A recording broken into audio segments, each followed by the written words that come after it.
Welcome back to epic session. మనం ముందు వీడియోలో కపోతి ఇంకా కపోతా కథ గురించి తెలుసుకున్నాం.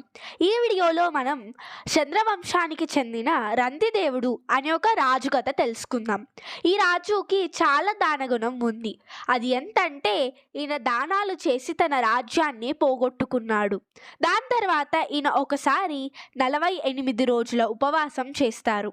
తన ఉపవాసాన్ని విడచాలి అని 49వ రోజు ఆహారాన్ని సేవిస్తున్నప్పుడు తన వద్దకు ఒక బ్రాహ్మణుడు వచ్చి తను చాలా రోజుల నుంచి ఆహారం సేవించలేదు, తను ఆకలితో ఉన్నాను అని చెప్పిన వెంటనే రంతిదేవుడు ఏమాత్రం ఆలోచించకుండా తన ఆహారంలో కొంత భాగాన్ని ఆ బ్రాహ్మణుడికి ఇస్తాడు. మిగతా ఆహారాన్ని ఆయన సేవించేటప్పుడు పరాయి అనే ఒక ఆయన వచ్చి తన కుక్కలతో, అంటే ఆ కుక్కలు కూడా ఆహారాన్ని సేవించి ఉండవన్నమాట. వారందరూ ఆకలితో ఉన్నారు అన్న వెంటనే మిగతా ఆహారాన్నంతా వాళ్లకు ఇచ్చేస్తారు. దాంతో తన ఉపవాసాన్ని కనీసం నీటితో అన్న వదిలేద్దాము అని అనుకున్నప్పుడు ఆయన వద్దకు ఒక శూద్రుడు వచ్చి తనకు దాహం వేస్తుంది, నీళ్లు ఇవ్వమంటారనమాట.